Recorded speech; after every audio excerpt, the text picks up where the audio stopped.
It's your man, Big Mitch, the Big Bitch from 106, kicking in doors with 03 O's, Vegas Suns. Much love to the 101s.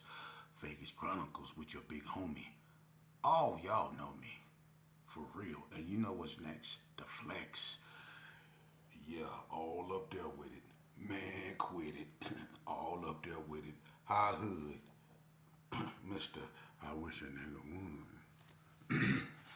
Man, I'm back at y'all bringing y'all another episode. I really wasn't planning on going live today or doing a video, but I thought about, what else did I have to do? And then, of course, I like to say one thing that's most important. I can't not forget the fact that I am Baku of the Jabati. You know that. Now, yesterday I was leaving off and I was talking about, I think I mentioned Monster Pook and pictures he took with Bip or whatever, and how, he was one of the bigger dudes up at Elko at that time and stuff like that. But we could move on from that because there's really nothing too much we can talk about. I'll go back over them things when I can. Today I want to talk about something, man, that's been really heavily on my mind. And I'm going to get back to the female goddesses and all that, hand goddesses and all that, man, because I can't forget a couple of you guys took some horrible L's. But I want to talk about a few things. Number one, back in the days when I caught my case, I was a real antagonistic and an antagonizer. Meaning I liked to rub what I did in people's faces, especially, people that, I figured, consider was from the, opposite, opposition. And, before I continue, man, shouts out to, what the fuck is that? Shout out to Buzz, man, from Valley View, man. I ain't really give him his flowers, man. That was a name, man, that was really ringing back in the days. Buzz, the cat with the eye patch, man.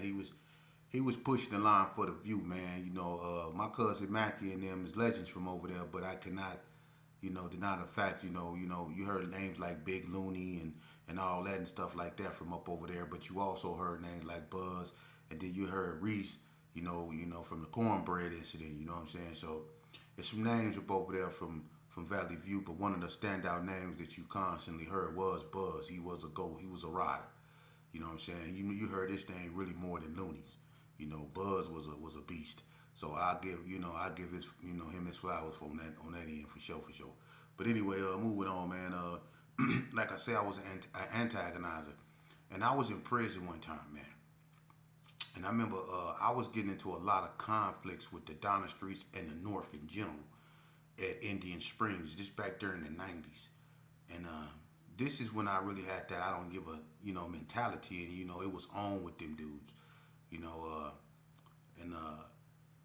I had a couple fights with them cats on that yard, you know what I mean? It was, I was just an antagonistic, type of person at this time, man. I put autopsy photos up on the window and stuff like that, really to antagonize them, knowing that, one day I'm just gonna push these cats a little bit too far, man.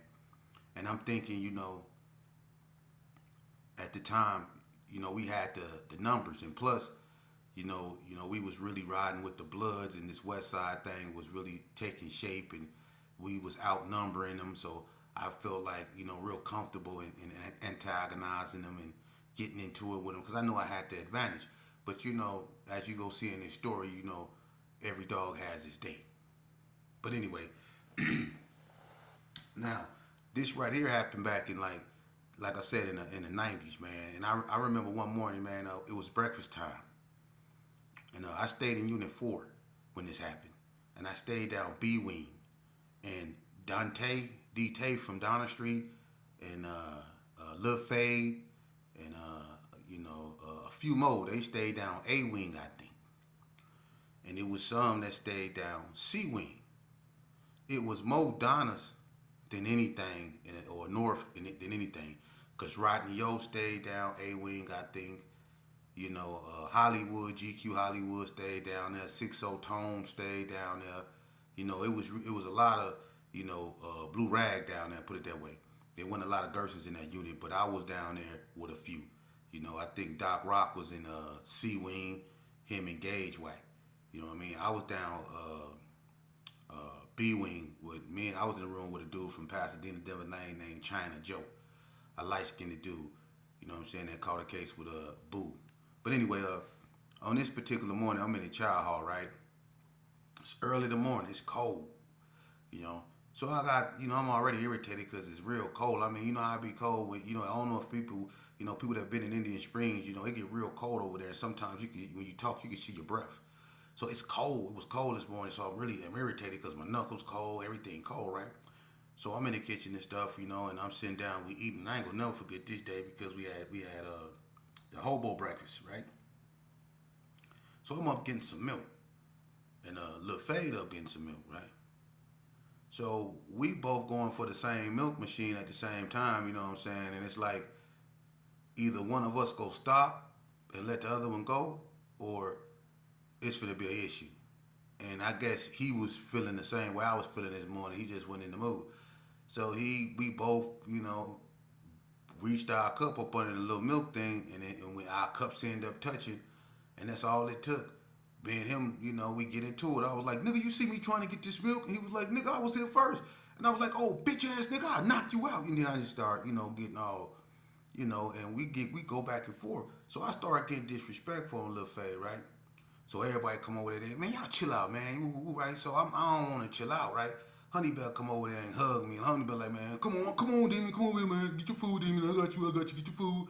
Honeybell was always, he a cool dude, man. Honeybell, y'all remember Honeybell, big Honeybell from California, from Bloodstone?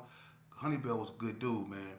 And, I always was there for Honeybell when he got in trouble. I remember when he had a fight with Maceo. Big Maceo from Texas. Y'all remember that? When Honeybell whooped Maceo up under the gym, broke his hand and all that? Yeah, I helped Honeybell get away. That was my partner right there. But anyway, so Honeybell get me, but I'm still tripping, right? I'm disrespecting, right? So we eating, you know what I'm saying, and I don't want to eat no more. I want to fight now, you know what I'm saying. So I'm tripping, right? So Honeybell, man, chill out. It's me, Honeybell, K Loco, and Bi sitting at the table, right? So I tell Bi, man, I'm gonna get that nigga. I'm talking about Lil Fade, right? I'm gonna get that nigga, right? Bi like Honeybell, like, man, she chill. You know what I'm saying, man? Nobody trip, man, chill. And Illy was like, man, we gonna smoke one of those joint, man. We ain't finna be tripping sheep. We gonna go pour some Shatiate, and we cool. I'm like, all right, Shatiate, for those that don't know, is coffee. Strong coffee. We call it Shatiate. All right? So, I got other plans. I'm finna go down here, and I'm finna trip the fuck down, right? So, I stayed down the wing with Zone Whack. And, I go down the hallway, I tell Zone and Short Dog. I tell Zone, I say, hey, I'm finna, get at Lil Fade, right? And he was with it. You know what I'm saying? So we tell Short Dog with it. You know what I'm saying? So I'm like, when he come in here, I'm gonna smash this nigga, right? So I'm like, hey, let's wait, you know what I'm saying, at the end of the hallway. And when we wait to the end of the hallway, when they come in, I'm gonna get his ass, right? So we wait, we just go smash and we finna rat pack him, right? So, I guess Lil Fade had the same type of mentality at that moment as me. Because he didn't win and held it up with the North, and I guess at this moment, they didn't just had it up with my bullshit. They decided they was finna get me. And they ain't care how many Gersons was on the yard. It was, I pushed these cats too far today. I did. And I know I did. Once I seen how many was coming through, down that hallway, right? Because, see, if we would have been smart, we wouldn't have went and got all the homies, but we didn't let nobody know nothing. We was just go plan on jumping Lil Fade, and it was go be over with, right? That ain't how that worked out. Not at all. What happened was, while we down here waiting on them,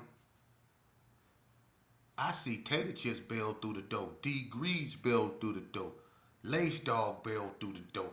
I'm like, God damn. It's a gang of North Towns, gang, they coming through the door. And I knew, I could tell the way they was dressed, boots and gloves.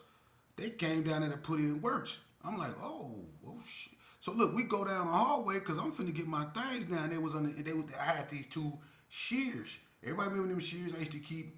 Everybody remember them. We didn't even talk about them because them was bone crushers. I had these two big old shears and I broke them so they look like I had two big butcher knives. But I stole them from yard labor. They, you know what shears is? They're like big scissors, and when you break them, they're like big butcher knives. But I had two of them, and I was trying to get to them, but they was on their way, man. It was about 13, 14 of them, right? So we ended up at the back of the unit, and DT was like, "Hey, sheepdog, hey man, let me holler at you, man." Right? So I can't get to my things now, right? So look, I had hair back then, so when he said, "Hey, sheepdog, let me holler at you," I started doing this right here, right? Like looking at him like, "What's up?" And he like, "Hey man, what's up with you and the homie, man?" I'm like, "Man, what you mean? What's up with you and me and the homie?" He was like, "Nigga, you disrespecting and calling a motherfucker all out his name and shit, man. Come on, man. If y'all want to get down, you and him can get down, nigga. But you ain't finna just be disrespecting and shit, nigga. You always doing that shit, man. You know what I'm saying? Nigga, tired of that shit, nigga." And I'm like, you know what I'm saying? I'm trying to measure them dudes up, right? And you know, by the time I got to the fifth dude, I just wasn't in it no more. You know, all the gangster in me just slammed the door. Boom, and was gone. Cause it just wasn't looking right. You know, it's three of us, me, Short Dog, and Zone White, and it's about 15 in Northtown niggas. Excuse my French, right? So now I don't want to act like I'm a punk. So I tried to, you know, stand my ground, right? I'm hoping some Bloods or somebody see me or some Muslims or something just get in it and say, "Brothers, y'all stop." But none of that happened, right? So look, I'm over here toward the end of the hallway. I'm by the last telephone. It's sort of in the middle, but like in the end, and I stayed on the opposite side, right? So I should have either took off on DT and just did what they was go let them do what they was gonna do, or I don't know, man. Cause right then, you know, that's why I say don't be an antagonizer, and just cause you always got the advantage don't mean you go keep it. So look, I'm telling DT, well, nigga, let's me and him line it up. You know what I'm saying? I'm thinking, I'm praying that he like, yeah, we all line it up that way. I can probably go get some of my homeboys, and then, you know, it can be, you know, balanced. But they was on some other shit. They ain't had no plans on me and Lil Fade going head up, right? So when I say let me and him go head up, they was like, all right. So he walked up to the front like, nigga, what's happening? You know what I'm saying? So I ain't got no gloves or nothing. So I'm like, hold on, let me get my gloves. They say, you don't need no gloves, nigga, y'all go get down. So I'm like, they dictating the way this shit finna go to. This is some other stuff. I just knew it. My blinkers going off, you know what I'm saying? And Short Dog them, they looking wide eyed too. They like, you know what I'm saying? But they didn't back down. So I was like, nigga, what's happening? So, me and Lil Faye, we threw him up. We threw our dukes up. I'm like, nigga, I'm finna beat your motherfucking ass. You know what I'm saying? So when I threw my dukes up like this here, I flinched at him and man, when I flinched at him, man, I don't know which one of them cats swung it, but it was a dustpan. And man, look, you know I wore eye patch back then, right? When I squared up with the boy Lil Fade, man, somebody swung that dustpan, man, and slapped the shit out of me with that dustpan. Bow! Right? Next thing you know, get that herb ass nigga. And they just rushed us. B-Zone and Short Dog. We fighting hard. Boom, boom, boom, boom, boom, boom, boom, boom. But man, listen here, man. I don't know who threw me against the wall and slapped me with that phone receiver, man. But when they slapped me with that phone receiver, look, and it hit me like on a bone right here. They slapped me with that phone receiver, man. I was through with that, man. For real. I said, hella hard, man. They just started beating the brake. Look, we was trying. Look, all you heard was our bodies hitting the door. Bloom, bloom, bloom, bloom. They beating the brakes out of. I ain't gonna even lie, man. They was whooping our ass, man, on everything. And I'm gonna keep it 100. I'm gonna keep it 100. Guess how they get up off us? And a lot of people don't like this dude, but that day, this dude had a screwdriver about this long. He had a screwdriver. Brian Jackson, B-Mac from the hood, came down there swinging that screwdriver. And he got him up off us. But by the time he got them up off us, I was so punch drunk, for real. I was throwing punch. I'm throwing punches at my shadow, at Short Dog, and everybody else that didn't have nothing to do with it. I was so punch drunk. Them dudes beat the brakes off our motherfucking ass down that hallway, man. And B-Mac got them up off of us, man. And that's all I needed, man. And I went in my room, got them things, came up out of there, and look, it was on and cracking. It was on and cracking. And remember that they had things too. So we was in the hallway playing pokey dots. We had a cold war up in there, you know what I'm saying? And that's when, you know, I poked, I got DT kind of good over here in the side, in the back. Y'all remember, I don't know if y'all remember DT got stabbed right here in the back. That was me that blasted DT in his back. You know what I'm saying? And he didn't tell on me. He kept it gangster, you know what I'm saying? But, you know what I'm saying? That's when we, you know, we really went to war with the North. You know what I'm saying? And it was so ugly because it was just jumping. And about time everybody was hearing about what was happening and was running down there. You know, they was trying to lock the yard down. They was shooting. We was in the hallway. I was swinging the knife, zone whack, throwing a garbage can. We was in that. We tore that unit up, man. You know what I'm saying? But it was because I was antagonizing people, and that's why you shouldn't do that, man. You shouldn't antagonize people. You know, and that's what happened, man. I pushed them until they pushed back, and they beat the brakes off our ass down there. And they could have killed us. I could have got short dog and zone white killed. You know, because if they wanted to, they could have just, because they had blades, they had knives. You know what I'm saying? And they could have really did us in down there. You know, but that's why you shouldn't antagonize this game. That's why you should antagonize people, and that's why you shouldn't play this game. You know, and that's real spill. You know, and another thing, you know, I want to talk about, man. You know, other than that, man. Hey, listen, homie, on some real spill. My platform ain't to appease nobody, man. I'm really starting to feel that, you know, some of y'all really y'all giving me strange vibes, man. Real strange vibes, man. And you know, one thing about me, you ain't got to worry about me getting activated. Y'all not worth me getting activated. I'm not. You know what I'm saying? I ain't worried about nothing coming toward me. God got his hands on me. And I know if he called my name, that's the only way I'm gonna stand up and go home. You know what I'm saying? He's the one that's gonna determine that, not nobody else. So I don't have no form of fear of nothing. I never did, even when I was in that life. So if certain people feel that way, I don't care. I didn't answer to y'all. A bunch of y'all, man, I'm serious, and I'm not trying to be funny. I'm not trying to insult nobody, but at the same time, get off my name, man. Get off my name for real, dude. Get off my name, homie, because y'all wasn't even official tissue like that. You wasn't. You wasn't. You dudes was showing up for court, man. You dudes was up in the penitentiary working with investigators, man. For real. Y'all was doing unspeakable things. But now when a person trying to come out here and he's spitting real, this isn't for you. This is for the youth, man. For real. This is for the youth. I don't care about people dirty macking me or trying to dirty mac me. I'm going to tell you something about me.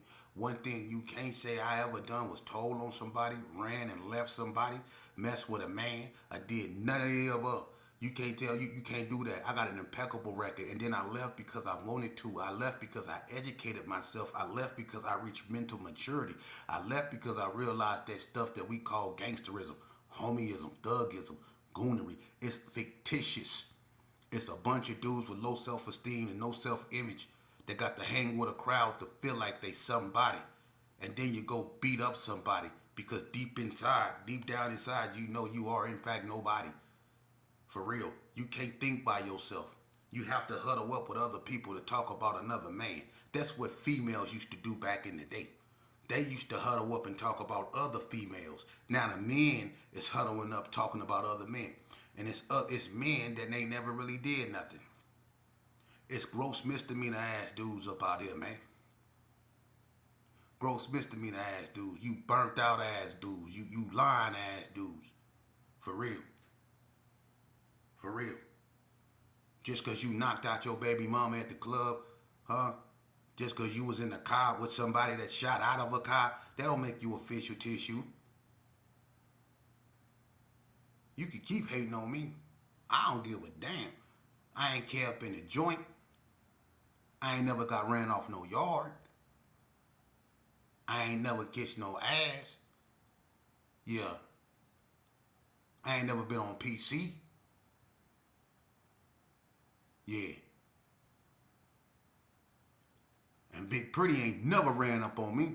I got that Big Pretty behind my cousin Google. Yeah. People turned in knives on me. Don't act like y'all forgot. Y'all the same people out there huddling up. You turned in your knives to the investigator. Remember that? Hey, check this out, youngsters. Don't fall for it.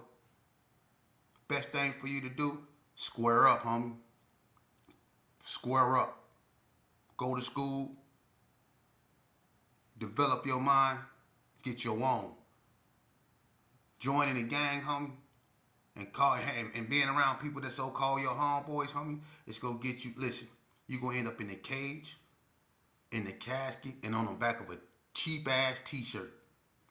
That's the only thing gonna happen to you, man. Don't let these cats up out here fool you, man. Ain't no love up, ain't no honor in that or nothing. These dudes will kill you over anything. They'll kill you over a rumor.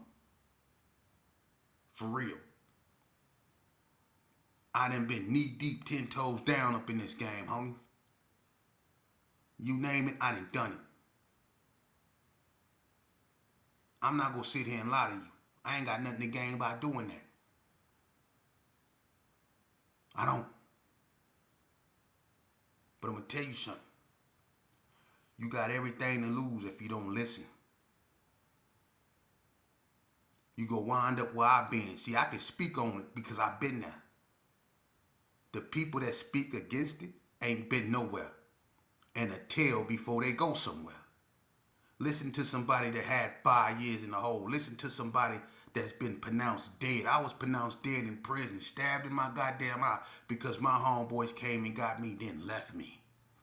I was stabbed in my goddamn head because my homeboys came and got me and then left me.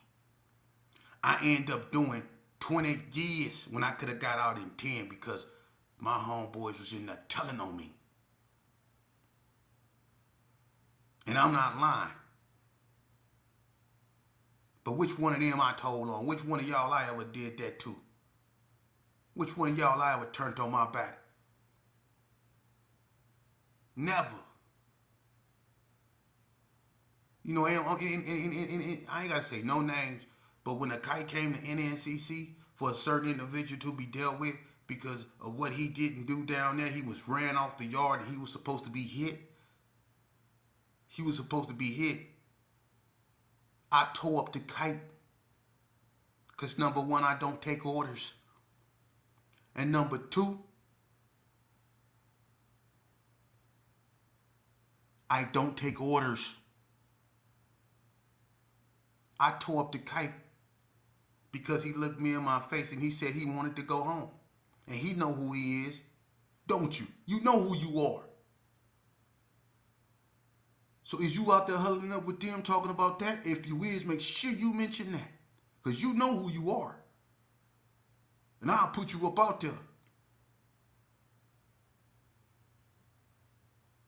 Huh? So I know you're not out there huddling up with them talking about that, huh?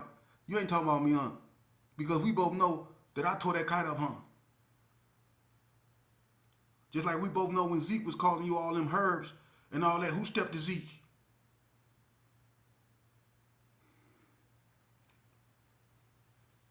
Come on, man. I went against the grain a bunch of times. Like when they had that ride in Indian Springs just now, when I was back on violation. And I walked right through it. And did nobody touch me and I went in my room. I've been there and done that, man. It was a riot. Didn't I double K?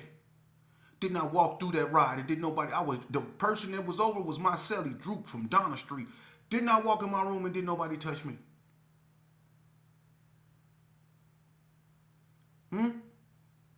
See? I did what I wanted to do. And what happened? Nothing. Who checked me? Nobody. Because I value my freedom over that bull crap. I done been there. I did 20 years riding. You think I'm finna be back on violation with that stupid shit? No, I'm finna go back home. Y'all can have this. I done that. I done been here and done that, bro. So when you got the strength to do that, walk through a ride and go in your room. What they say? Yeah. So listen to me. Love yourself more than you hate your enemies, man. Ain't nothing wrong with listening to your mama. Ain't nothing wrong with listening to your girl. If she tell you, baby, I feel like you should stay in the house. I don't like them. You better listen. You better listen. Instead of beating her up, won't you listen? Y'all beat the hell out your baby mama because she don't want you to get in the car. And she'll take that ass whooping because she love you. She'll let you beat her down for you not to get in that car because her intuition is telling her this gonna be the last time I see my man if I let him get in the car. But y'all so goddamn stupid, y'all don't even comprehend what's going on because you wanna be with the homies. So you'll beat your girl up because you think she tripping. I'm sick of you. I'm saying all she wants you to do is stay at home. Then you get in the car with your homeboys. You didn't beat up your girlfriend. Then you end up on the news, either the defendant or the victim. However it go, your girl is forever messed up because she go feel it was her fault because she go feel like she could have done more to stop you from going. And then if you the defendant and you in jail because you didn't ended up killing somebody with your homeboys and your homeboys didn't kill somebody and you in there with them, now that same girl you didn't beat up, you on the phone with her begging, talking to her, baby, I know. What you think they gonna do? Call Bucky Buchanan. What you mean he dead? No. What God? Hey, that's what y'all be doing. I watched you do it. Sitting there eating some corn chips going, yeah, Big Pretty gonna have fun with that one right now. Yeah, I be sitting there watching you eating corn chips looking at you.